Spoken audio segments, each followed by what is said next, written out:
Hi everyone, this is Miss Amy here to do another fun art project together. Today we're going to create an illuminated letter. This is kind of a little bit of art history here, so we'll learn a little bit about that too. So let's go over the supplies you'll need to create your illuminated letter. You'll want a piece of paper, preferably a little bit heavier if you're going to do using markers to color. So maybe some cardstock or even some mixed media or watercolor paper would be fine.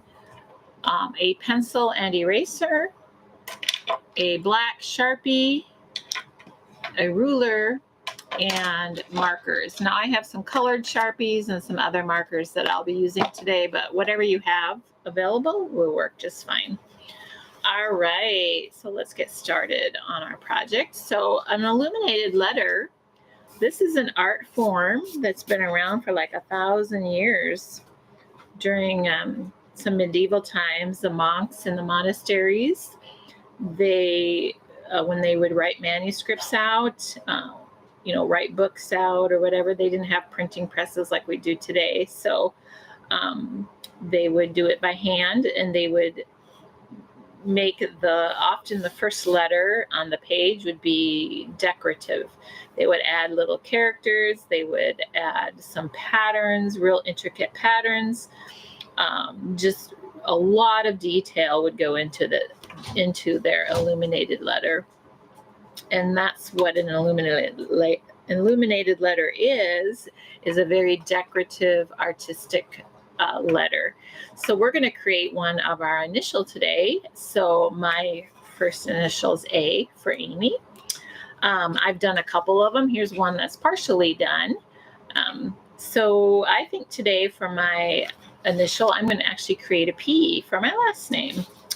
And you can create the letter for your name, and I'm going to show you how you can do that. So what you're going to start with, whatever your initial is, if it's A or S or M, you're going to create that letter. So what you want to do is somewhere on your paper, you want to write out in good size, just write your letter, just plain, just like that. Now you want to go ahead, I'm going to make that a little longer here. Now I'm going to trace around my line so I have some space around that line. This is going to make my letter solid or thicker. And I'm going all the way around all the lines that I created there. And even inside the space here, I want to make sure that so whatever letter you made, you'll want to do that same thing. So you totally enclosed the first line that you made. And now we don't need that line anymore, so we can just erase it with your eraser. This is a simple way to create a block letter, or a letter that has some thickness to it. If you're ever doing a poster or something, this is a great way to create these letters. Now, my illuminated letter is kind of plain looking, and I want to make it a little more fancy. So I'm going to change a little bit of it just to do that. So what I might do is I might take this part here and erase this end line, and I might just take and curl it around. So it curls right around, and then make it end up here. So see, it looks like the end of my P just curls right around up there. And then I might erase the end of this one and do the same thing. It's going to curl around and end right there. Curl that around.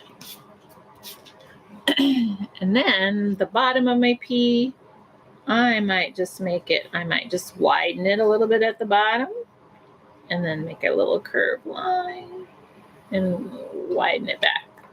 Just like that. And then just erase those other lines that I had there. Now you can go ahead and you can add whatever you want to your letter. You can make them however you want. I've had students put little crowns on top of their letters. They've made some fancy curlicues. They've done all kinds of things. So you go ahead and feel free to do what you would like to do. And you know what? I actually am going to change something here. I just looked at this and thought I'm going to change it just a bit. See how this one goes behind my P? I want to make this one go over the front of my P. So I'm going to draw it over instead of behind. And then I will erase what's inside of it. And now it looks like it's coming through my P. I just got that idea and thought, oh, I'm going to change it. So if you get a cool idea, feel free to change your letter. All right. So before I do some more here, what I'm going to do is use my ruler. My ruler is just to make, I like to put a frame around my letter a little bit. And that's all I'm going to do is so my lines are straight. I'm not even going to really measure. I just like to use a ruler so that my lines are pretty straight. You can measure if you want and get them all the same size. I just I wing it a little bit, and that's okay. You can do the same thing here. Let's make the side one here. Going up here. Let's see about there. And I'm going to do the same thing over here. Make this one a little bit longer, I think. There we go.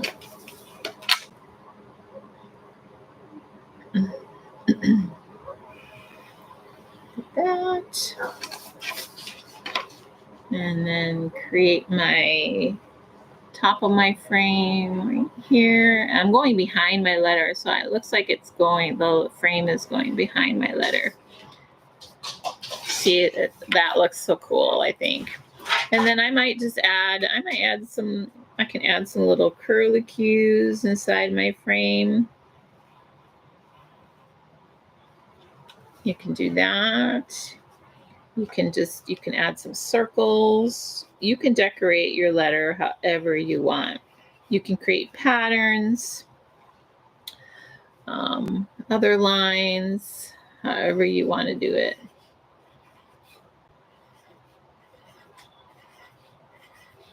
And then if you'd like to trace your letter with a Sharpie, you can do that. It's not required. That's optional. Sometimes it helps your letter to stand out just a little bit. And I like to do that after I color it. So I might go ahead and just do that after I'm done coloring it a little bit. So once you have your letter on here, you can draw little animals. I had one little girl draw all little animals all over her letter. It looked really cute. You can do some flowers if you were a flower person and like some flowers.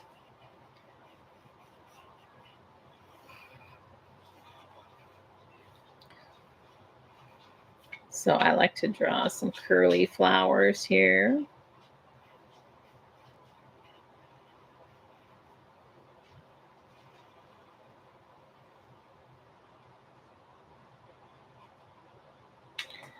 All right. And let's see, and just maybe some curlicues inside here. Maybe I'll just draw some little patterns.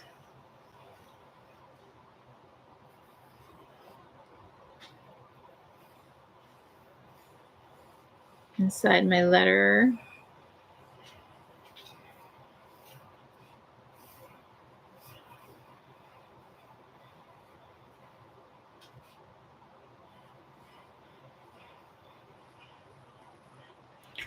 It looks kind of like a little snake.